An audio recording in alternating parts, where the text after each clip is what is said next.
Thank you very much. Thank you, Jeff, Karen, for having me back today. As Jeff mentioned, it was a couple of years ago that I first toured Coil Pro. I was on a small business tour that I was making throughout the state during the campaign, and I was so impressed with this organization. I said, you know, it makes me think back. A husband and wife team started with just one or two people, grew a little bit. Jeff started with one employee and 4,000 square feet and a down payment of $1,000. Today he has 10 people working here and he has 18,000 square feet. Now, one of the things that we were talking about a little bit yesterday was that, you know, he's not expanding. He'd even considered at one point buying a building. He leases this building. He said, but, you know, the uncertainty in the marketplace prevents me from moving forward. He said, I'm even constricted. Karen was telling me constricted a bit by heights in this building, so they can't quite grow to where they want to be, but yet they're hesitant to move forward. And that's what we're facing, you know, in our country today with our entrepreneurs. They are a success story, and we need more of them here in Connecticut and across our country. I have seen enough of America to know what our people are capable of achieving, the enterprises we can build, the jobs and opportunities that we can create. Yet here we are, going into the fourth year of a lifeless economy, and we didn't add a single new job last month for the millions of people who want to work. It didn't have to happen that way, and for working families in Connecticut, we can't let it stay that way. Ladies and gentlemen, I am a proven job creator, and today I am announcing that I am a candidate for the United States Senate.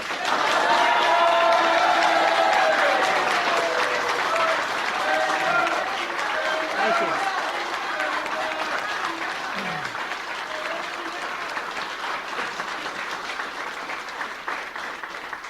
you. We've been told that 9% unemployment is the best this country can do for months or even years to come. As if it's not enough to see this nation's credit downgraded, our own government is now trying to lower our expectations. We're not buying into that defeatist attitude, and with your help, I will go to Washington to change it.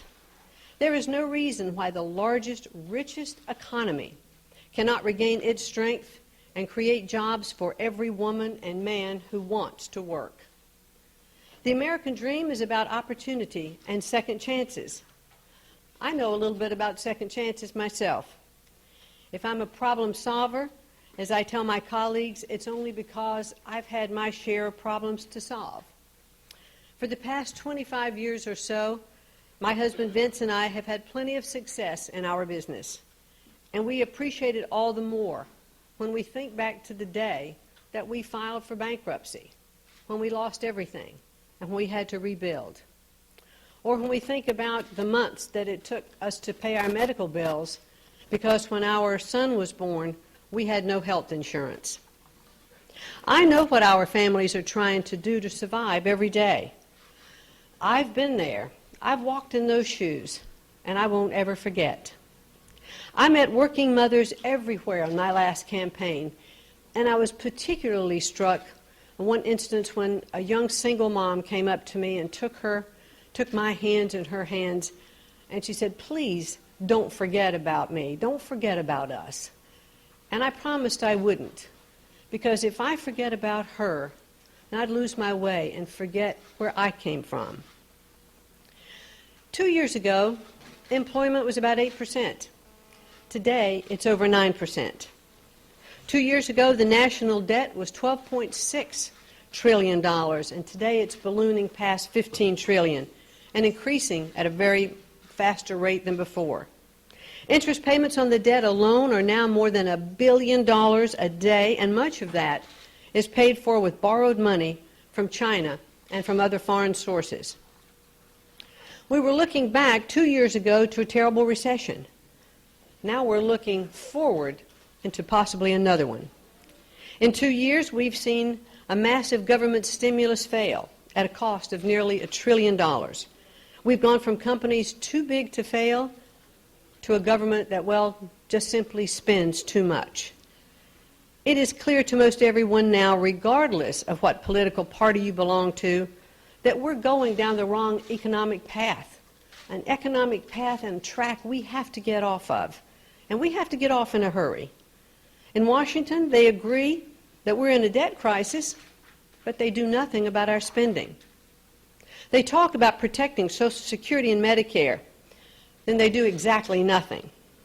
The political establishment promises to help entrepreneurs and job creators who make the economy go and create jobs, but the private sector is still waiting. It seems a good dose of common sense would go a long way. As your senator, I will go to Washington with one objective, and that is to get our state and our country back to work. I will work with Republicans, Democrats, and independents because serving our country means putting our people first. And what exactly does serving this country mean if it not passing it stronger and better to our children and grandchildren? I don't know if little Morgan is here, but I met Morgan, Jeff and Maureen's little daughter, a few minutes ago. And you know, I look at her, she reminds me of my 6 grandchildren. And if we, hi Morgan, she's what we're about. If I stand here for no other reason today, it's because of the Morgans of the world. It's that next generation. It's our children and our grandchildren that are coming forth. We have to make sure that we can give them the American dream.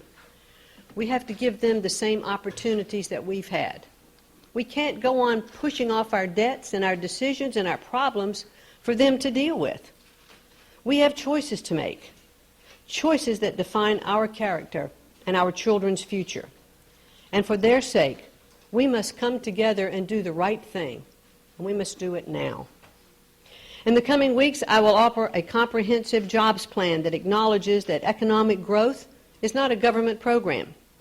What this economy needs is more capital, less regulation, greater confidence, and local banks that are given the freedom to lend.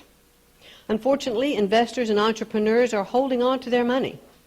They can't plan ahead because nobody knows how many more taxes, mandates, or liabilities the federal government is going to lay on us.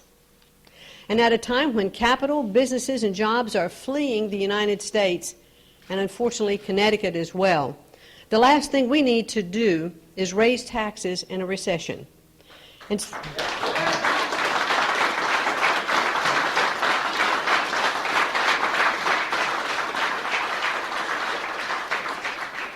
see there's some agreement on that. Instead of raising taxes on job creators, we need a permanent, pro-growth tax cut for working middle-class families. With lower taxes, fewer regulations, and a balanced budget, we can send the clearest signal to the private business sector. Businesses will start hiring again.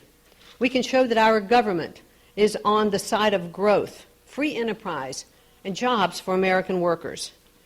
I'm determined not to be just another critic of these problems.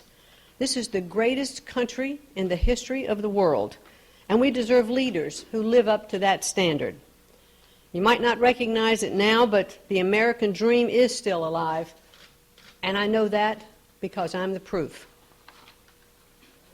I married my high school sweetheart 45 years ago. We have 2 wonderful children, 6 grandchildren, and a business that employs hundreds and trades on the New York Stock Exchange. It's more success than I ever counted on. And best of all, it's given me a chance to think about the success of others as a candidate for public office. In the months of hard work ahead, I must earn your vote. But we can and we must and we will fix our economy. I'm going to take my case to the people of every part, of every background, in every part of this state. I'll run a race that is candid, honest, and fair. I will never forget that it is people like Jeff and Maureen at Coil Pro who make America great. And I promise never to stop working for them and for our state and for our country. I thank you very much for your attention this morning, and I will look forward in a few minutes to having some one-on-one time with you. Thank you all very, very much.